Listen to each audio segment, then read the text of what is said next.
Ahora queremos dar comienzo a nuestro estudio y lo vamos a hacer levantando una oración al Señor. Oremos. Padre Celestial, venimos ante tu trono en esta tarde agradeciéndote por el privilegio de encontrarnos en este lugar. No hay un lugar más importante en Los Ángeles donde estar en esta tarde. Pedimos, Señor, que al abrir tu palabra, bendigas nuestro estudio. Abre nuestras mentes para entender las cosas complejas de tu palabra. Y abre nuestros corazones para recibir el mensaje que tienes para nosotros. Gracias, Padre, por la promesa de tu presencia. Reclamamos esa promesa en el precioso nombre de Cristo, nuestro amante Salvador. Amén. En esta serie de temas, vamos a comenzar nuestro estudio en Daniel, el capítulo 7. Luego vamos a estudiar Daniel 8 al 12 y finalmente nos vamos a trasladar a Apocalipsis 10.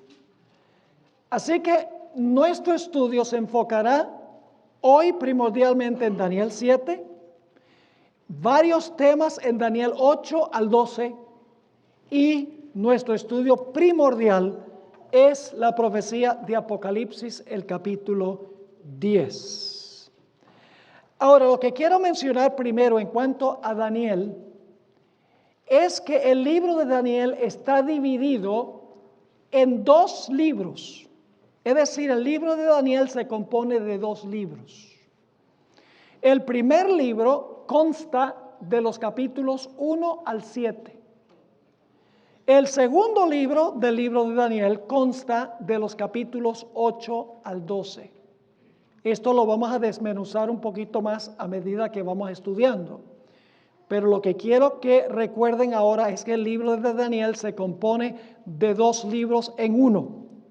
Daniel 1 al 7 y Daniel 8 al 12.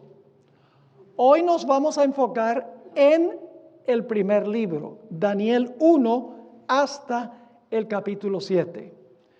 Ahora ustedes dirán, pastor, ¿cómo dice usted que Daniel 1 al 7 es un libro completo en sí y Daniel 8 al 12 es otro libro dentro del mismo libro? La razón es muy sencilla. Daniel 1 al 7 está organizado en forma de lo que llaman los eruditos un quiasmo. Es decir, el capítulo 2 y el capítulo 7 están relacionados. El capítulo 3 y el capítulo 6 están relacionados. Y el capítulo 4 y el capítulo 5 están estrechamente relacionados. Permítame explicar un poquito más este asunto. Daniel 1 es la introducción al libro. Así que quiero que piensen de un candelabro. Candelabro tiene 3 brazos. Y entonces tiene también una luz arriba. El capítulo 1 sería la luz de arriba, la introducción a Daniel 1 al 7 y a todo el libro. Luego tenemos el siguiente brazo del candelabro, que consta de Daniel 2 en un lado del brazo y Daniel 7 en el otro lado del brazo. ¿Será que Daniel 2 y Daniel 7 están relacionados estrechamente uno con el otro? Sí. Claro que sí. Porque en Daniel 2 tenemos una imagen con 4 metales. Y en Daniel 7 tenemos un capítulo con 4 bestias. Y todos sabemos que esos 2 capítulos son paralelos. Describen los reinos que se levantan desde Babilonia hasta que Cristo establezca su reino eterno. Es decir, el primer brazo del candelabro, Daniel 2 y Daniel 7, están estrechamente relacionados uno con el otro. El segundo brazo, Daniel 3 y Daniel 6, en un lado del brazo está Daniel 3, en el otro lado del brazo está Daniel el capítulo 6. Esos 2 capítulos están en el mismo brazo porque están estrechamente relacionados también. En Daniel 3 tenemos un decreto de muerte porque 3 jóvenes rehúsan desobedecer la ley de Dios y practicar falsa adoración. Y son echados en un horno de fuego ardiendo. En el otro lado del brazo tenemos al profeta Daniel, que por no adorar, como dijo el rey, es echado ¿dónde? En un foso de los leones. Y sus acusadores dicen, no hallaremos nada contra este Daniel, sino en la ley de su Dios. Y entonces le prohíben orar. Así que el brazo que tiene Daniel 3 y Daniel 6 está estrechamente relacionado. Porque Daniel 3, persecución por la ley y la adoración. Daniel 6, persecución por Daniel obedecer la ley de Dios y por rehusar el decreto del rey que le mandaba a no orar a su Dios. Y luego el tercer brazo del candelabro, que es Daniel 4 y Daniel 5, están estrechamente relacionados también. Daniel 4 describe la caída de Nabucodonosor por ser un rey arrogante y orgulloso. Mientras que Daniel 5 describe la caída de otro rey, Belsasar, igualmente orgulloso y autosuficiente. ¿Se dan cuenta que Daniel 1 al 7 es una unidad completa? Daniel 1, la introducción, Daniel 2 y Daniel 7 relacionados, Daniel 3 y Daniel 6 relacionados, Daniel 4 y Daniel 5 relacionados. Es decir, Daniel 1 al 7 es, por así decirlo, un libro dentro del libro. ¿Les quedó claro este punto? Ahora, vamos a Daniel 7 y vamos a repasar. No tenemos tiempo de estudiar todo el capítulo 7 de Daniel, sería una imposibilidad, porque es demasiado extenso y tiene demasiado simbolismo. Pero yo me imagino que la mayoría de los que están aquí han estudiado en algún momento Daniel el capítulo 7. Así que voy a describir el capítulo y nos vamos a enfocar especialmente en la escena del juicio que viene al final de la cadena de eventos que tenemos en este capítulo. Así que vamos a repasar lo que tenemos en Daniel 7, lo que yo llamo la gran cadena profética. En primer lugar, en Daniel 7 tenemos un león. ¿Qué representa el león? El reino de Babilonia. Muy bien, oigo la respuesta. 605 al año 539 a.C. gobernó Babilonia. Luego tenemos un oso. ¿Qué representa el oso? El reino de Medo-Persia, que gobernó desde el 539 cuando cayó Babilonia hasta el año 331 a.C. Luego tenemos una tercera bestia que es un leopardo. ¿Y qué representa el leopardo? Representa el reino de Grecia, que impera desde el 331 hasta el año 168 a.C. Luego tenemos una cuarta bestia espantosa y terrible, es un dragón en realidad. Y este dragón representa ¿qué cosa? Representa el Imperio Romano. Y el Imperio Romano gobernó desde el año 168 a.C. hasta el año 476 después de Cristo. Pero ahí no termina la cadena. Porque esta cuarta bestia, después de gobernar por un tiempo, de la cabeza le salen 10 cuernos.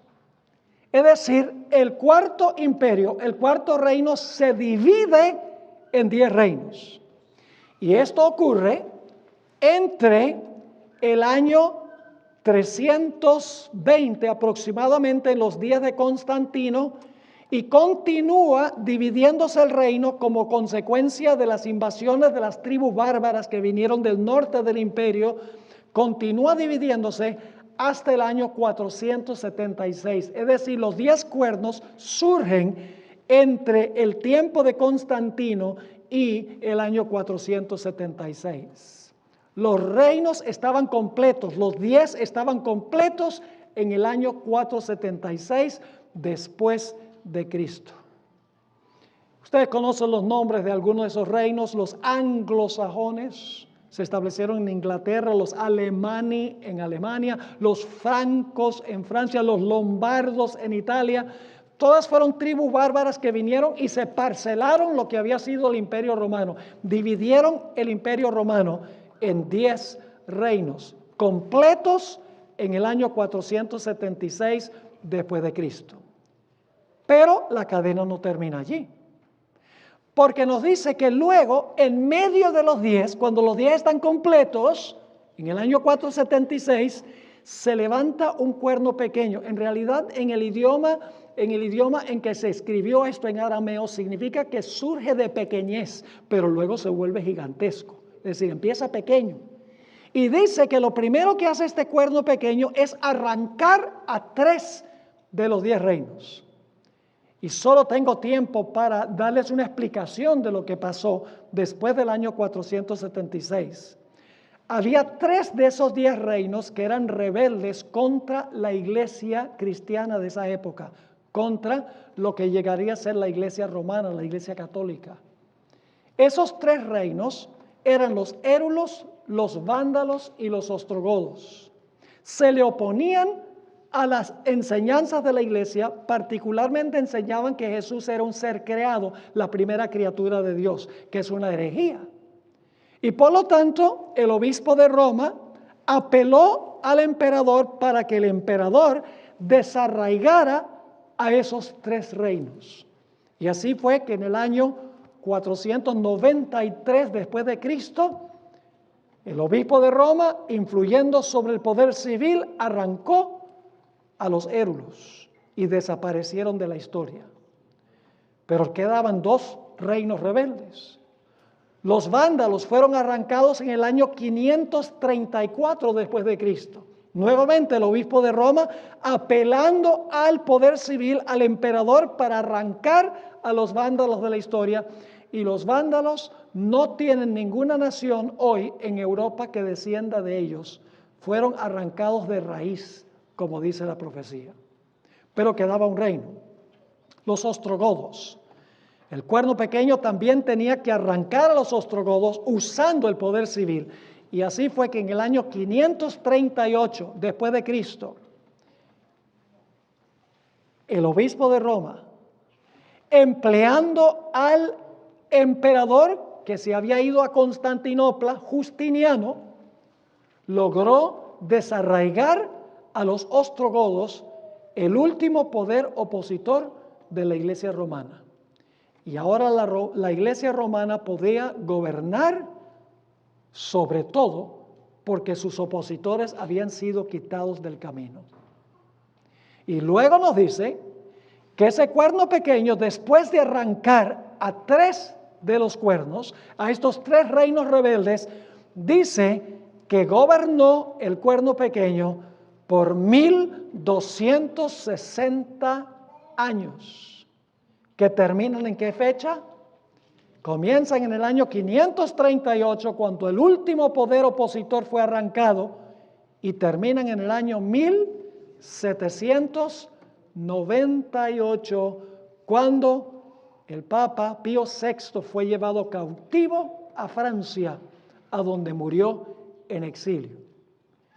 Así que en la cadena profética nos hemos movido de Babilonia a Medo-Persia, a Grecia, al Imperio Romano dividido, al momento entre el 476 y el 538, cuando los 3 reinos rebeldes son arrancados por el cuerno pequeño, ayudado por el poder civil, y luego el cuerno pequeño impera desde el 538 hasta 1798. Nos hemos movido desde el año 605 antes de Cristo hasta el año 1798 después de Cristo, sin paréntesis y sin interrupción.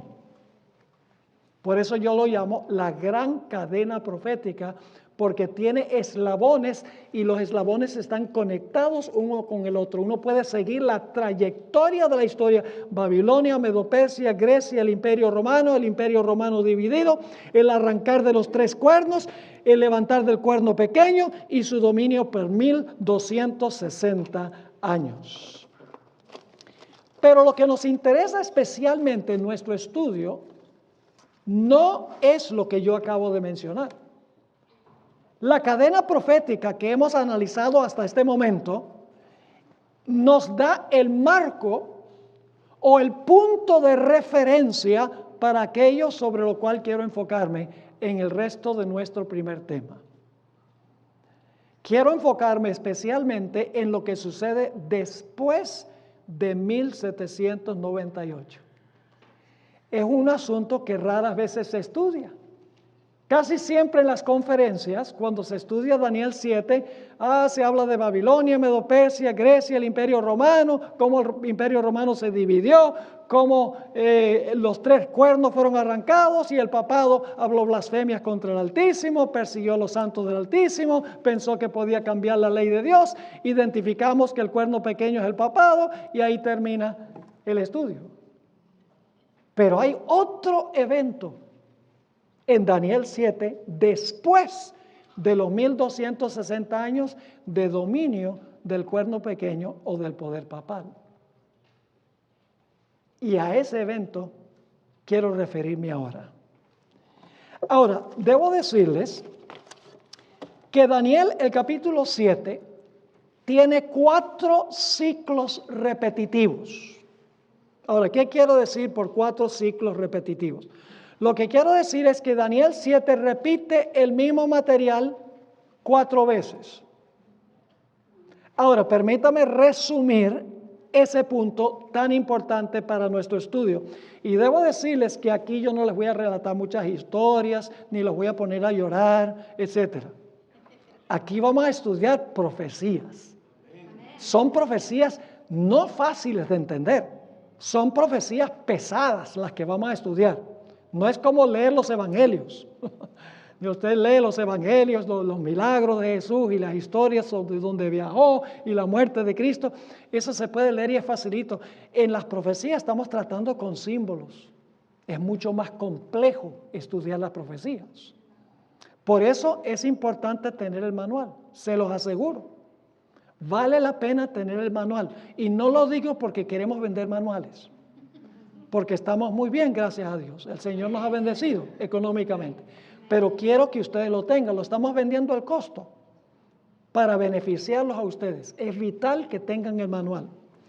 Ahora, ¿cuáles son los 4 ciclos repetitivos?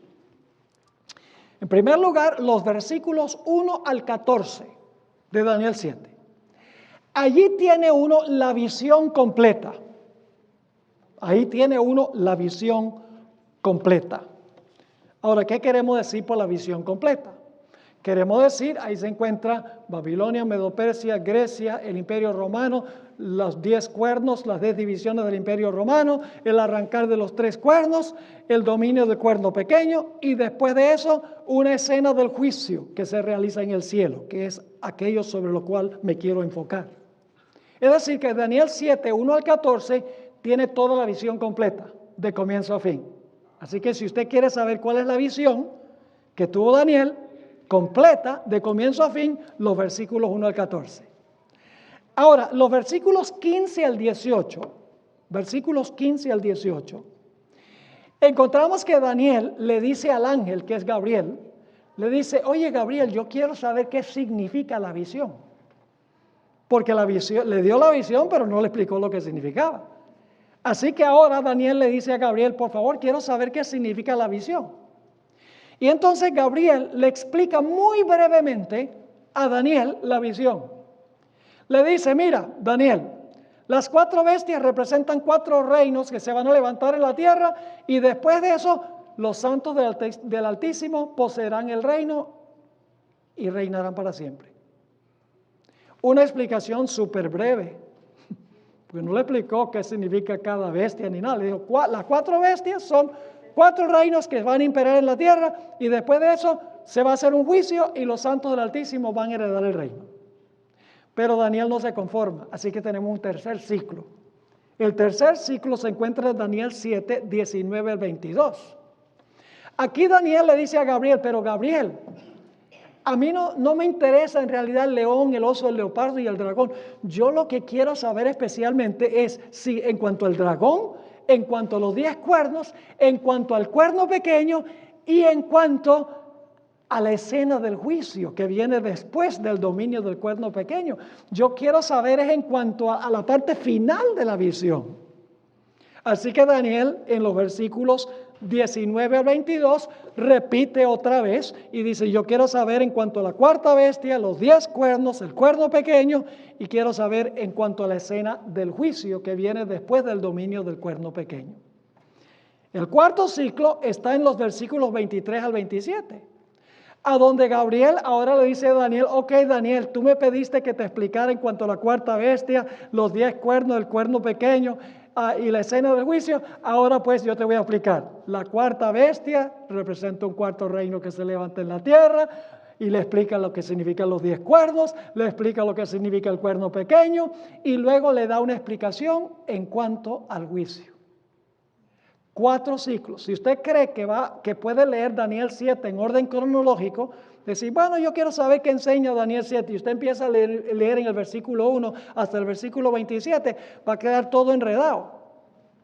Porque no se puede leer cronológicamente en secuencia, el capítulo está en ciclos. ¿Me están entendiendo lo que estoy diciendo? Ciclos repetitivos. La visión, versículos 1 al 14. Daniel dice, quiero saber qué significa la visión. Viene Gabriel, le da una explicación breve, las 4 bestias son 4 reinos que se levantan en la tierra, después de eso viene el juicio. Luego Daniel dice, no, pero yo quiero saber en cuanto a la cuarta bestia, quiero saber en cuanto a los 10 cuernos, en cuanto al cuerno pequeño y en cuanto al juicio. O sea, Daniel repite otra vez lo que quiere ver en la visión. Y entonces al final del capítulo, Gabriel dice, ok, ahora te explico, la cuarta bestia es esto, los 10 cuernos son esto, el cuerno pequeño representa esto y la escena del juicio significa esto. ¿Les quedó claro? Ahora, necesitamos entender que la escena de juicio, porque eso es lo que queremos enfocarnos, es en el juicio de Daniel 7. Lo que pasa después de los 1260 años, porque el juicio viene después de los 1260 años, porque el capítulo está en orden cronológico, ¿sí o no? El oso después del león, el leopardo después del oso, el dragón después del león, oso y leopardo. Luego entonces viene los 10 cuernos, luego el cuerno pequeño, arranca 3, luego el cuerno pequeño domina. El capítulo está en orden cronológico, los poderes. Lo cual significa que el juicio que viene después de los 1260 años tiene que ocurrir después del año 1798, porque es el próximo evento en la secuencia.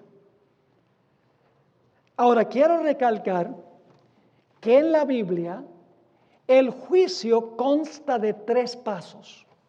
¿De cuántos pasos consta el juicio? Consta de 3 pasos. Primero, la investigación del caso. Segundo, la sentencia que se basa en la investigación del caso. Y en tercer lugar, la ejecución de la sentencia que se basa en la sentencia que se dio y en la investigación de la evidencia. Es decir, el concepto bíblico del juicio es muy parecido a los juicios seculares que se realizan en los Estados Unidos.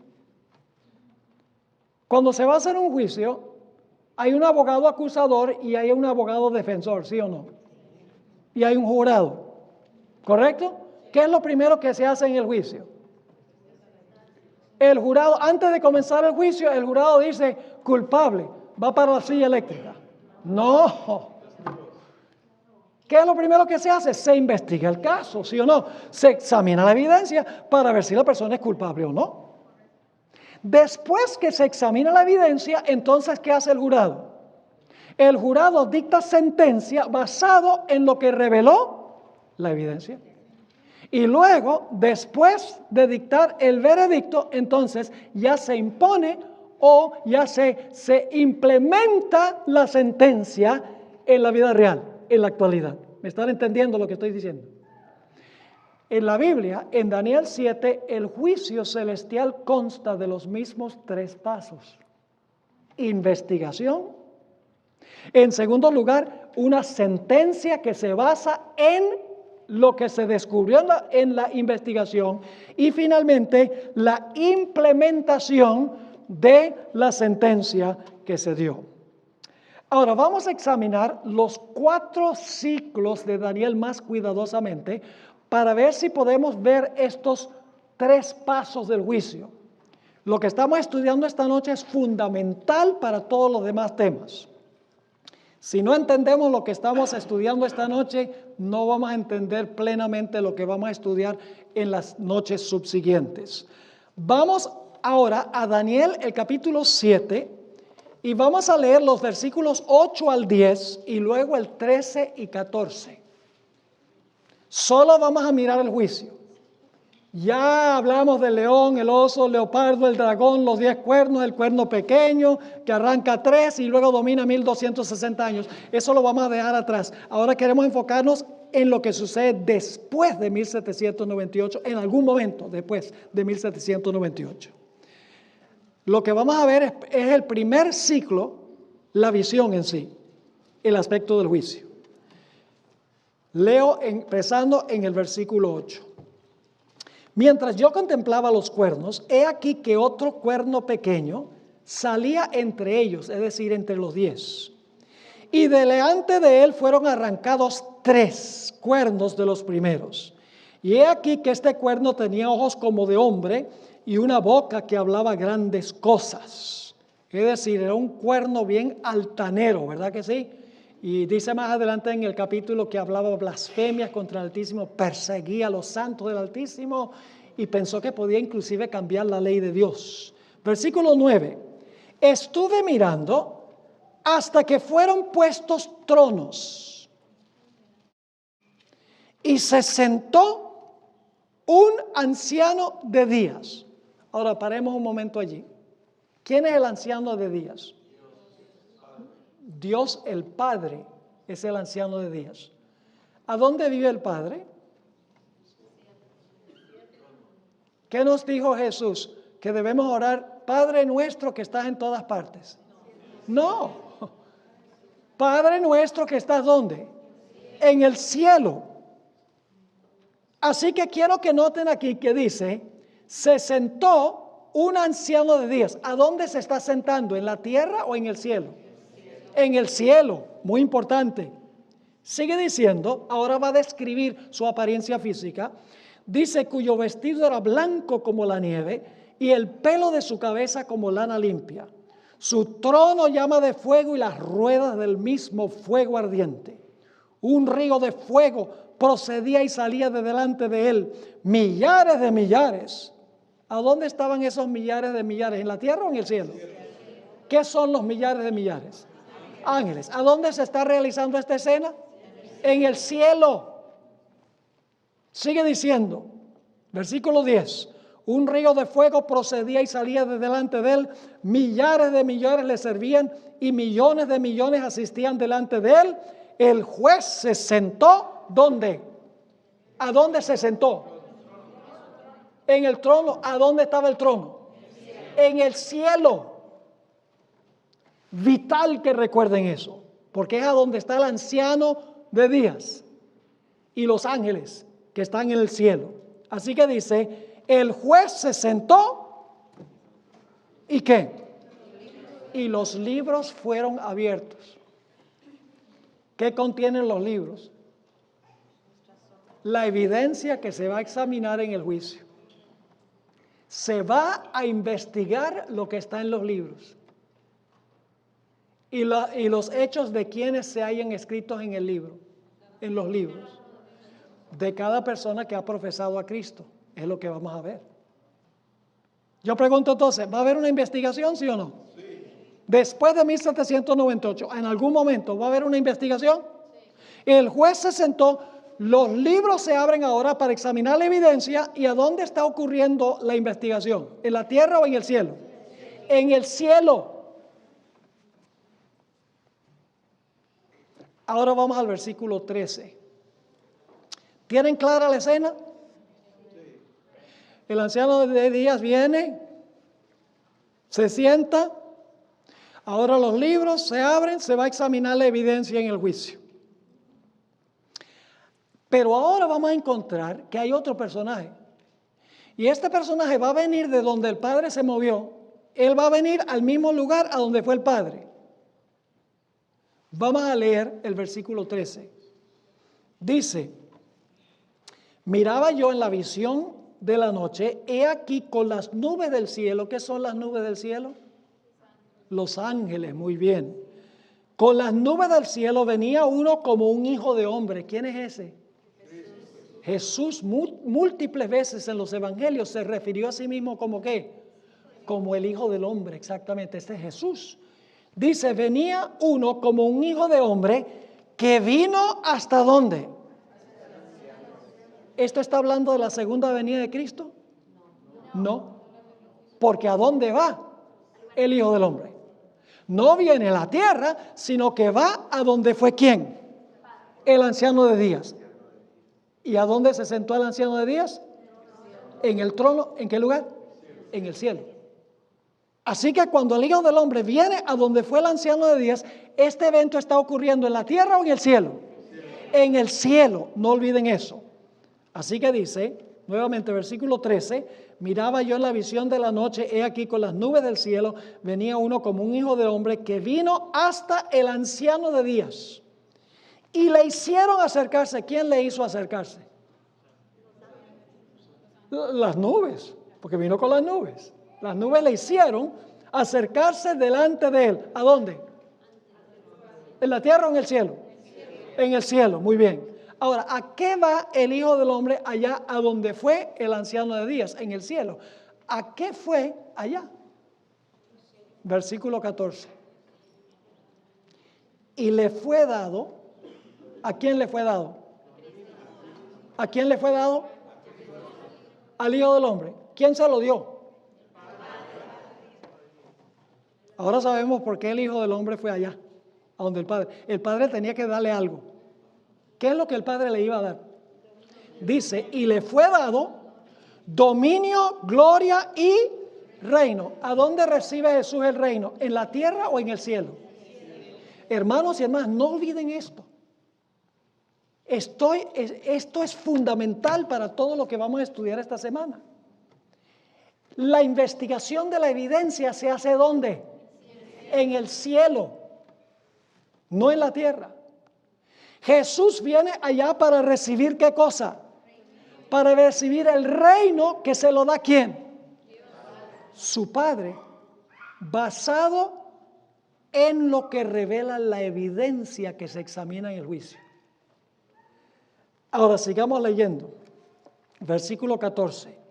Le fue dado dominio, gloria y reino, para que todos los pueblos, naciones y lenguas le sirvieran. Su dominio es dominio eterno que nunca pasará y su reino uno que no será destruido. ¿Con qué termina la visión? Con el juicio y con el Padre entregándole a Jesús ¿qué cosa? El reino. ¿Y a dónde se lo entrega? ¿En la tierra o en el cielo? En el cielo. Es decir, el veredicto se da en el cielo. La sentencia se da en el cielo basado en lo que revela la evidencia. El último evento, es decir, la implementación del veredicto, se realiza cuando Jesús empíricamente se posesiona de los reinos de la tierra. Ahora, ese es el primer ciclo. ¿Le quedó claro el primer ciclo? Ahora vamos al segundo ciclo. Todos los ciclos terminan con el juicio, pero cada ciclo agrega detalles. Daniel 7, 16 al 18. Dice Daniel, me acerqué a uno de los que asistían y le pregunté la verdad acerca de todo esto. Y me habló y me hizo conocer la interpretación de las cosas. Y ahora va a explicar. Estas 4 grandes bestias son 4 reyes o reinos que se levantarán en la tierra. ¿Ve? Muy breve. Pasa casi por alto la primera parte de la visión. Dice, las 4 bestias representan 4 reinos que se van a levantar en la tierra. Y luego dice que después, ¿qué cosa? Recibirán el reino los santos del Altísimo. ¿Y qué? Y poseerán el reino hasta el siglo eternamente y para siempre. Ahora les voy a explicar algo. Los santos del Altísimo, el veredicto de que ellos van a recibir el reino se da en el cielo, basado en el examen de la evidencia. Pero los santos no poseen el reino físicamente, sino hasta que Jesús regrese por segunda vez. Es decir, los primeros dos pasos del juicio se realizan ¿dónde? En el cielo. El examen de la evidencia y el dictar de la sentencia se hace en el cielo, pero basado en el examen de la evidencia y basado en la sentencia que se dicta, entonces Cristo viene y le da físicamente el reino a los santos del Altísimo. Poseen el reino, que es el veredicto que se dio basado en el examen de la evidencia. ¿Me están siguiendo o no? Así que dice aquí que después que imperen estos cuatro reinos con todo lo que representan, dice, recibirán el reino los santos del Altísimo y lo reciben en el cielo por veredicto. Pero luego dice que ¿qué cosa? Y poseerán el reino hasta el siglo, eternamente y para siempre. Ahora vamos al tercer ciclo. Daniel 7, 21 y 22. Daniel 7, 21 y 22. Hablando del cuerno pequeño, otra vez dice, y veía yo que este cuerno pequeño hacía guerra contra los santos y los vencía. Hasta que vino el anciano de días. ¿Quién es el anciano de días? ¿A dónde vino según la visión? ¿A la tierra? ¿Vino a la tierra? No, hasta que vino, en realidad vamos a ver que vino al lugar, del lugar santo al lugar santísimo. Eso lo vamos a estudiar un poco más adelante. El Padre se mueve del lugar santo del santuario al lugar santísimo. Y luego Jesús se mueve del lugar santo del santuario al lugar santísimo. Y esto ocurre en 1844, cuando comienza el juicio. Todo esto lo vamos a estudiar. Así que dice aquí, yo veía este cuerno que hacía guerra contra los santos y los vencía, hasta que vino el anciano de días, y el anciano de días se mueve ¿dónde? ¿En la tierra o en el cielo? En el cielo, según la visión. Recuerden que esta es una explicación de la visión. Y ahora noten lo que dice, y se dio el juicio en favor de los santos del Altísimo. Yo pregunto, ¿ese es el veredicto? ¿Un juicio a favor de los santos? ¿Sería el veredicto? Sí. Por ejemplo, si hay un acusado en un tribunal, se examina la evidencia y se descubre que la persona no es culpable, entonces, ¿qué dice el jurado del juez? La persona no es ¿qué? No es culpable. Y entonces, ¿qué sucede? Lo sueltan. Implementan la sentencia o el veredicto. Así que aquí está diciendo que viene el anciano de días, se hace un juicio en favor de los santos del Altísimo y luego dice, y llegó el tiempo y los santos recibieron el reino. Ahí está la implementación del veredicto. No sé si lo captaron o no. 3 pasos. En primer lugar, viene el anciano de días, el juez se sienta, los libros ¿qué? Se abren, se va a examinar la evidencia. Luego, se examinan los casos de los santos del Altísimo, se descubre que son inocentes y se da una sentencia o un veredicto en favor de ellos, en el cielo. Y luego, Cristo regresa y le entrega a los santos lo que se dictó en el veredicto, en la sentencia, le entrega el reino físicamente a los santos. Hermanos y hermanas, esto es vital, crucial para todo lo que vamos a estudiar durante el transcurso de esta semana. Yo les animo de que hagan el esfuerzo, son solamente 5 días, hermanos y hermanas. 5 días de tortura con tráfico y todo. Pero les va a valer la pena.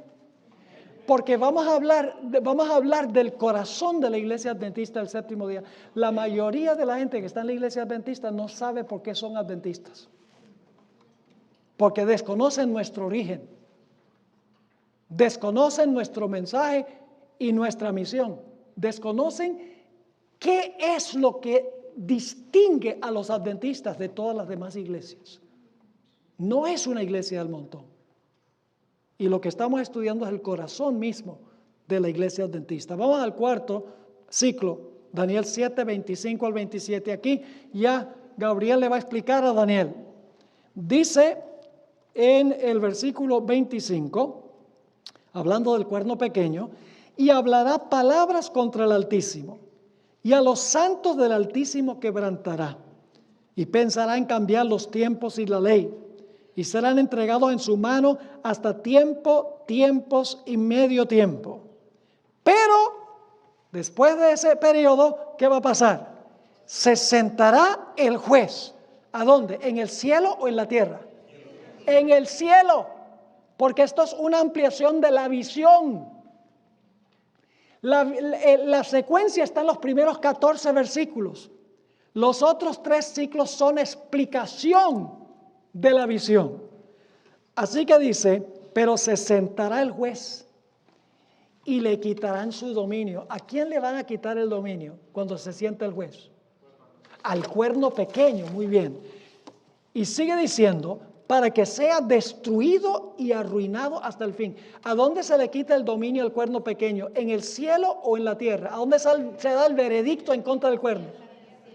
¿A dónde se da la sentencia en contra del cuerno pequeño? En el cielo. ¿En contra del cuerno pequeño y en favor de quiénes? De los que el cuerno pequeño persiguió. Esa sentencia se da en el cielo cuando se examina la evidencia. Pero luego viene el tiempo en que Cristo va a resucitar a todos esos mártires y les va a entregar el reino. Ese es cuando Cristo venga. Sigue diciendo entonces, versículo 27, y que el reino y el dominio y la majestad de los reinos debajo de todo el cielo sea dado al pueblo de los santos del Altísimo, cuyo reino es reino eterno, y todos los dominios les servirán y obedecerán. Ahí es cuando ya reciben la recompensa. ¿Les quedó claro el punto? Ahora, permítanme leerles una cita del espíritu de profecía muy interesante. La hermana White entendió esto. Cada vez que yo estudio a la hermana White me maravillo más de la luz que Dios le dio a esta mujer. Extraordinario. Necesitamos preguntarnos, ¿qué es el reino? Que va Jesús al anciano de días para recibir, basado en la investigación de la evidencia.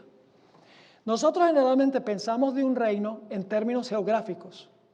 Por ejemplo, hablamos del Reino Unido. ¿Qué les viene a la mente cuando hablamos del Reino Unido? Inglaterra, Gales, Escocia, Irlanda, Inglaterra. Ese es el Reino Unido. Pero en la Biblia el reino no se entiende geográficamente. El reino se compone de los súbditos del reino. Los súbditos del reino son el reino. La gente que compone el reino son el reino. Así que ¿a qué va Jesús? Allá a donde está el anciano de días. ¿Por qué se abren los libros? El propósito es, se abren los libros para revelarle al universo quién en verdad es qué. ¿Quién en verdad es integrante del reino de Cristo?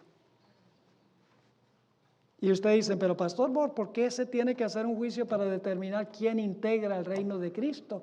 ¿Quién es miembro del reino de Cristo? En un momento les voy a explicar por qué se necesita hacer esa investigación de lo que está en los libros. Pero vamos a leer esta cita primero del Espíritu de Profecía. Primeros Escritos, página 280. La hermana White está hablando de cuando se cierra la puerta de la gracia. Todos los casos habían sido fallados para vida o para muerte. Cuando se cierra la puerta de la oportunidad, todos los casos están decididos, dice ella. Mientras Jesús oficiaba en el santuario, ella ahora regresa para hablar mientras Jesús todavía intercedía, había proseguido el juicio de los justos muertos y luego el de los justos vivientes. Ese es el abrir de los libros para examinar la evidencia. Empieza con los que primero vivieron, que fue Adán, y transcurre a través de todos los casos de los que murieron, los que profesaron a Cristo son examinados, y luego finalmente antes de cerrarse la puerta de la gracia se examinan los casos de los que están vivos. Ahora fíjense lo que sigue diciendo. Cristo, habiendo hecho expiación por su pueblo y habiendo borrado sus pecados, había recibido su reino. Y luego explica, estaba completo el número de los súbditos del reino. ¿Qué es recibir el reino? Es porque está completo, ¿qué cosa? Los súbditos del reino. ¿Y qué es lo que se hizo para determinar si eran súbditos o no? El juicio investigador. Y usted dice, pero pastor, ¿por qué hay que hacer un examen? Yo pregunto, ¿en la iglesia hay trigo y cizaña? Entonces sería necesario hacer un examen para ver quién es trigo y quién es cizaña. De los que profesan el nombre de Jesús. ¿La cizaña profesa a Cristo? Sí, sí, la cizaña está en la iglesia y profesa seguir a Jesús. Yo pregunto, ¿la red del evangelio reúne peces buenos y peces malos? Sí, señor. No todos los peces en la iglesia son buenos. Cuando se llega a la playa, en la parábola que dio Jesús, los pescadores separan los peces buenos de los peces malos. Ese es el juicio. Pero todos los peces entraron al barco y el barco es la iglesia. Yo pregunto, ¿en la iglesia hay vírgenes sabias y vírgenes fatuas? ¿Todas profesan a Cristo? Todas tienen lámparas y cierta porción del Espíritu Santo. Yo pregunto, ¿en la iglesia hay personas que tienen el manto de justicia de Cristo y otros que no lo tienen? Oh, claro que sí. Ustedes conocen la parábola. En un momento vamos a analizar más cuidadosamente esa parábola. Yo pregunto, ¿en la iglesia hay lobos vestidos de oveja? Jesús lo dijo, ¿cómo no? En la iglesia hay personas que dicen, Señor, Señor, no echamos demonios en tu nombre. Señor, Señor, no hicimos milagros en tu nombre. Señor, Señor, no profetizamos en tu nombre. ¿En la iglesia hay personas así? Sí, si lo están haciendo en el nombre de Jesús es porque profesan a Jesús. Y Jesús le dice, sí, ustedes son míos. No, Señor. Jesús le dice a estos que usaron el nombre de Jesús, apartados de mí, obradores de maldad. Yo pregunto, ¿en la iglesia hay personas que tienen apariencia de piedad, pero no tienen verdadera piedad? Pablo dijo que sí. Inclusive hay ministros que se disfrazan como ministros de justicia, según el apóstol Pablo. Claro que sí. Entonces, no todo el que profesa a Cristo es un verdadero creyente. Por eso hay que abrir los libros para examinar y ver quién fue un verdadero creyente, quién en verdad se arrepintió de sus pecados, los confesó y confió en Cristo Jesús como su Salvador personal. Y cuando Jesús haya terminado de examinar a todos los que profesaron su nombre, entonces Él va a dictar sentencia en favor de su pueblo, porque su pueblo estará completo. ¿Me están entendiendo? Ahora yo pregunto, una vez que Dios ha dado perdón, ¿el perdón se puede revocar? Cuando Dios perdona a una persona, ¿Dios le puede revocar el perdón? Sí, Señor. Todos los que profesaron el nombre de Jesús, pero que en verdad no se arrepintieron y tuvieron lágrimas de cocodrilo. Y sus obras demostraron que en realidad no estaban entregados al Señor Jesucristo. El perdón que les fue dado les será revocado. Y dice, pastor, ¿dónde enseña la Biblia eso? ¿Recuerdan la parábola de los dos deudores?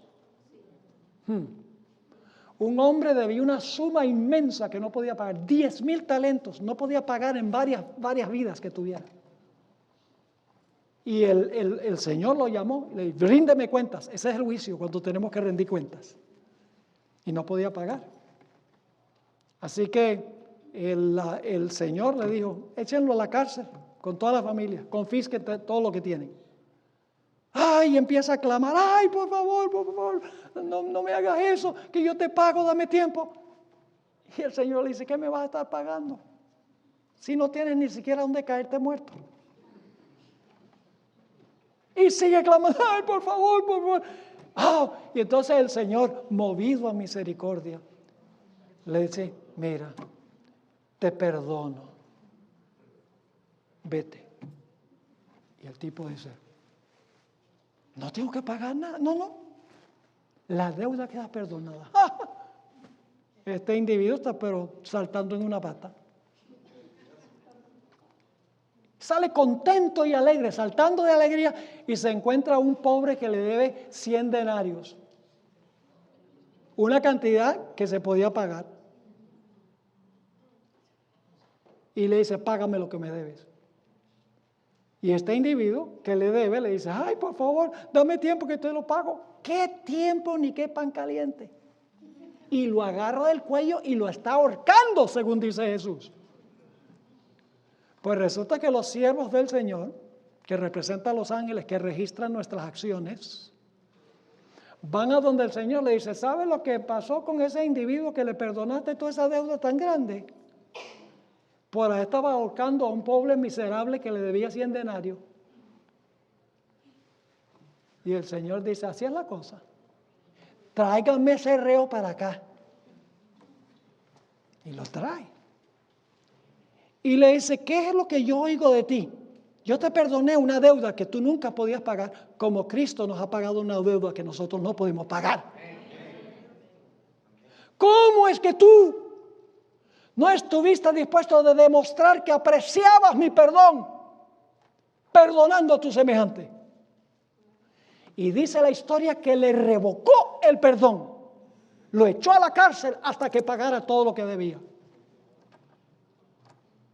¿Qué va a suceder con aquellas personas que profesaron a Cristo, pero que en realidad no eran genuinos creyentes en Cristo?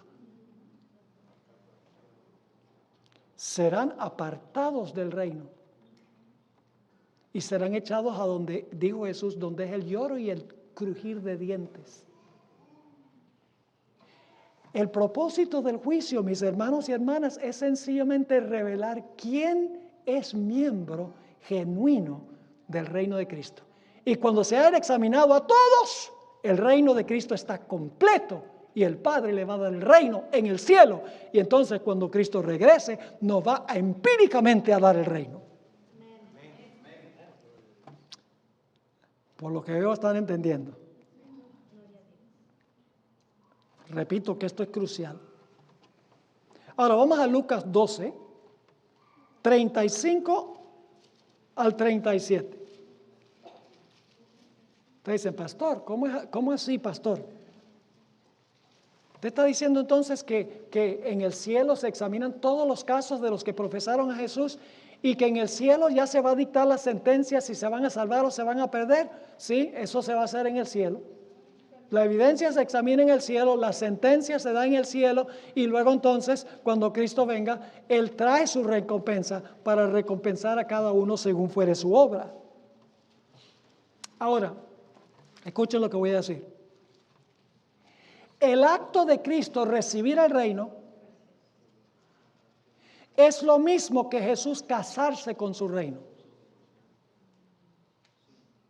Recibir a Jesús el reino es lo mismo que Jesús casarse con su pueblo, con su esposa. Recibir el reino, casarse con su esposa es lo mismo. Ahora, vamos a Lucas 12, 35 al 37, van a encontrar algo muy interesante ahí. Jesús le está hablando a sus discípulos y les dice, estén ceñidos vuestros lomos y vuestras lámparas encendidas. Y vosotros, está hablando a sus discípulos, recuerden, y vosotros sed semejantes a hombres que aguardan a que su Señor, ¿qué? Regrese de las bodas. ¿Ustedes están entendiendo lo que está diciendo eso? Le está diciendo a sus discípulos, ustedes estén listos, ceñidos, para cuando el esposo regrese de la boda. Ahora, si ellos deben estar esperando que el esposo regrese de la boda, es porque el esposo no se casó en presencia de ellos, sino que se casó antes. ¿Me están siguiendo o no me están siguiendo? Porque le está diciendo a sus seguidores, ustedes cíñanse y sean como aquellos, lámparas encendidas, como aquellos que esperan que su Señor regrese de las bodas. Es decir, la boda entre Cristo y su pueblo se realiza en el cielo antes de la segunda venida. Sigo leyendo. Y vosotros sed semejantes a hombres que aguardan a que su Señor regrese de las bodas, para que cuando regrese y llame, le abran enseguida. Y luego dice, bienaventurados aquellos siervos a los cuales su Señor cuando venga, halle velando. De cierto os digo que se ceñirá y hará que se sienten a la mesa y vendrá a servirles. Esa es la recepción. La boda se realiza en el cielo antes de la segunda venida, pero luego Jesús viene en su segunda venida, se lleva a los súbditos de su reino para sentarse en su mesa. Permítame leerles una cita de la hermana White sobre cómo va a ser esa mesa. Primero escrito, páginas 19 y 20, dice, vi una mesa de plata pura, de muchos kilómetros de longitud, y sin embargo nuestra vista la abarcaba toda. Vi el fruto del árbol de la vida, el maná, almendras, higos, granadas, uvas, todos son productos de California. Porque la hermana White sus últimos años los vivió en el Valle de Napa, en California. ¿Ve? Pero luego dice, no se preocupen, a lo mejor hay mangos ahí también. Porque dice, ha estado maná, almendras, higos, granadas, uvas y muchas otras especies de frutas que ella no conocía. Le rogué a Jesús que me permitiese comer del fruto y respondió, todavía no. Quienes comen del fruto de este lugar ya no vuelven a la tierra.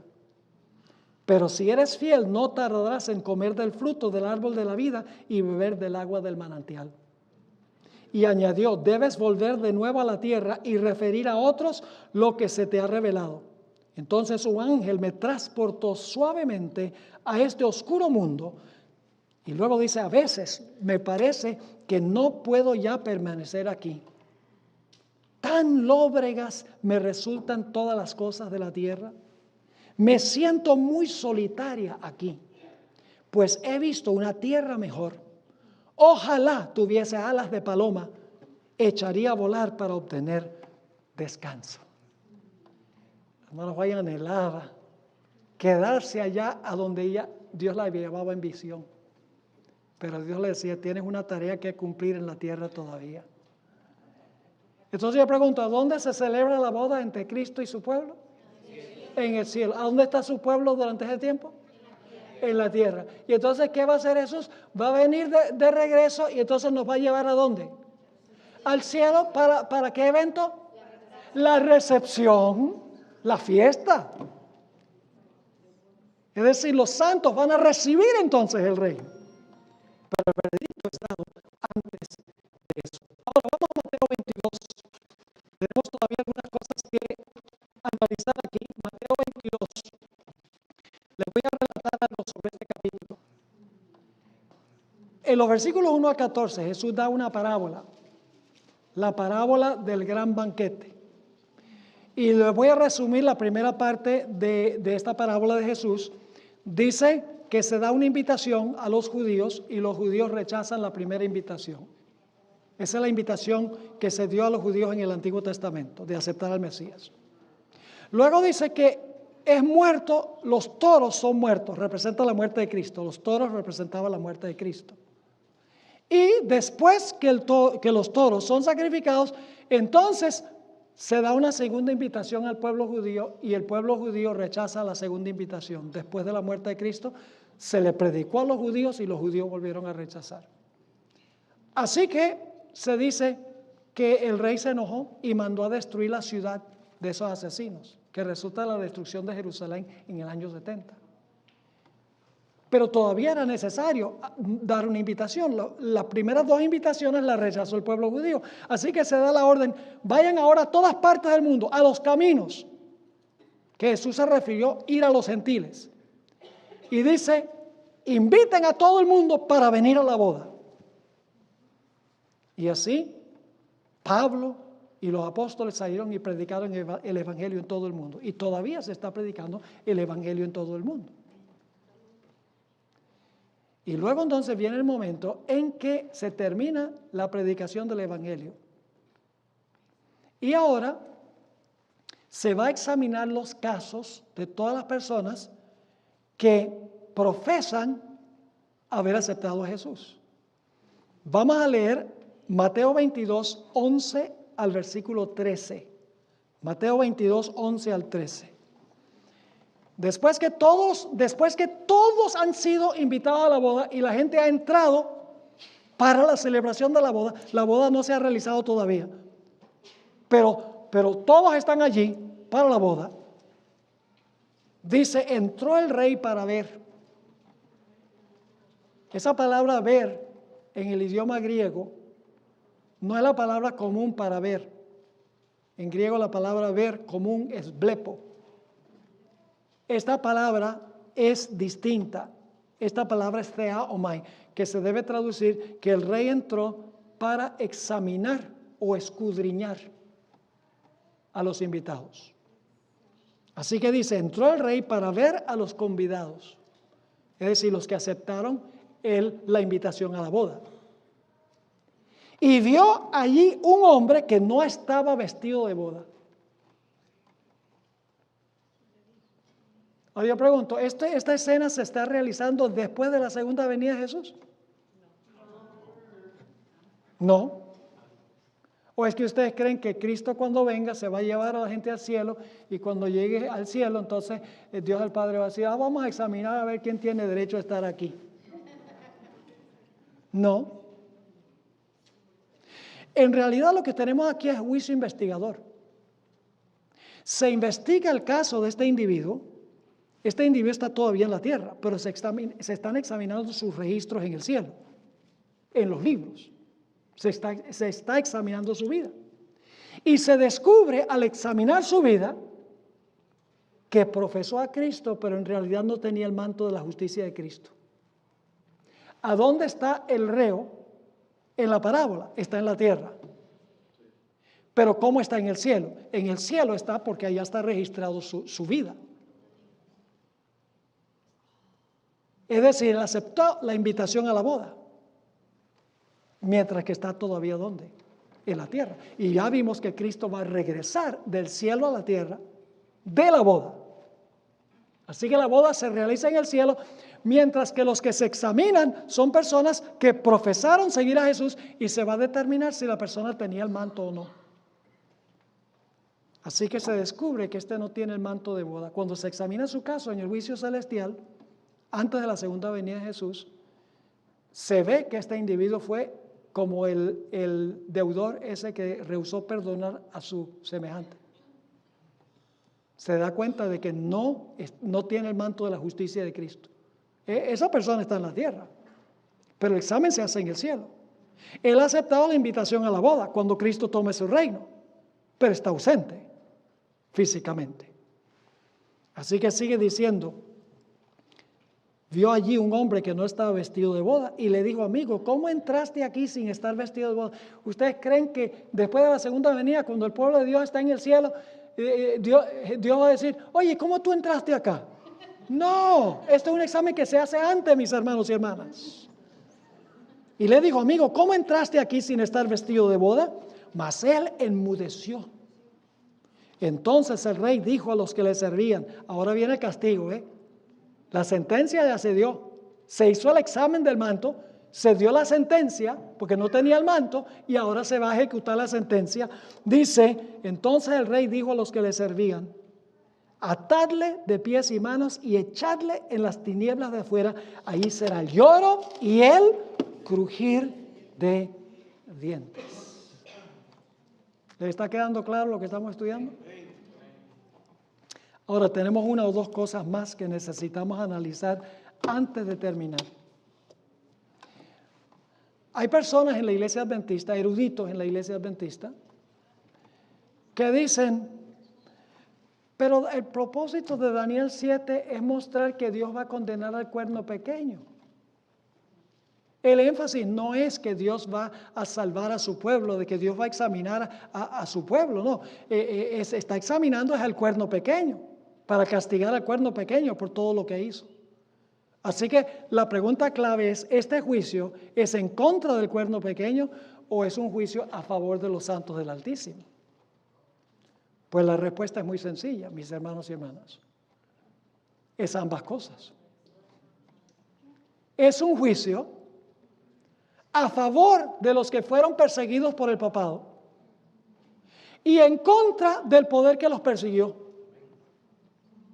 Permítame ilustrar lo que quiero decir. ¿Han oído hablar de Juan Hus? Yo he estado en Constanza, al sur de Alemania, donde fue enjuiciado Juan Hus. Era un hombre íntegro, pero que no concordaba con las prácticas y enseñanzas de la Iglesia romana. Por lo tanto, lo arrestaron, lo echaron en un calabozo, estuvo allí por meses y meses sin un juicio. Finalmente fue llevado a la catedral allá en Constanza, la catedral católica, le hicieron una inquisición, le hicieron un examen de la evidencia. Le dieron todas las acusaciones, él hizo esto, escribió esto y esto y esto y esto. Sacaron solamente las cosas negativas y metieron un montón de mentiras. Le hicieron un examen de la evidencia. Y basado en el examen de la evidencia, el examen deshonesto de la evidencia, pronunciaron contra él la sentencia de muerte.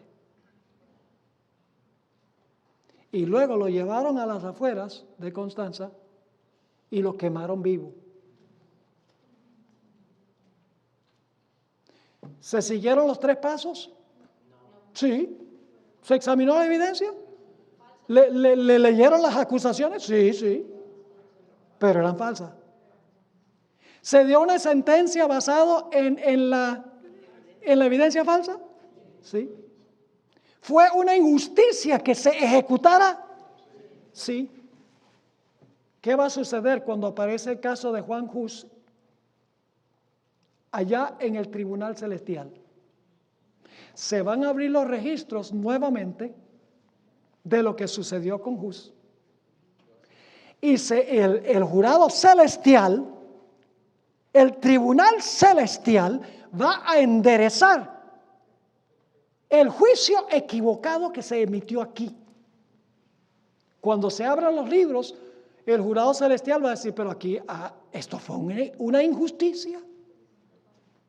Este hombre no era culpable, este hombre era inocente.